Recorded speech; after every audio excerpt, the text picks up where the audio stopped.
Start by creating tension in your legs. So by that, stand with your feet about hip width apart.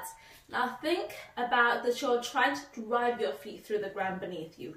So push your feet into the ground, at the same time creating tension in your inner thighs by bringing your knees out very slightly. So from a relaxed position, drive your feet into the ground, push them like you're trying to push them through the ground, and drive your knees out slightly so you can feel all these tension in your legs.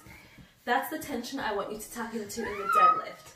So people often think of the deadlift as a pull, and I want you to think of it, in this case, as a push, as a pushing exercise.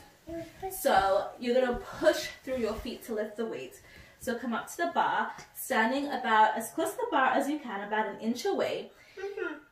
Keep your knees soft and push your hips back. The deadlift is a hip hinge, so I want you to think about hinging from the hips rather than bending from the spine. Soft knees, push your hips back to the wall and drive your hips all the way back until you feel a pulling in your hamstrings and the back of your legs into your butt. When you reach what is full hip extension to you, bend your knees to get to the bar. Take your shoulders and relax them down away from your ears and bring them back. Hold onto that bar, and that tension in your legs, I want you to create it now. So think about driving your feet through the ground beneath you and bringing your hips back forward to stand. Push your feet through the ground and keep your hips forward. So you're not pulling on the bar, you're just holding on to it. Reverse the action down. Push, drive your feet through the ground, create tension in your legs, bring your hips forward.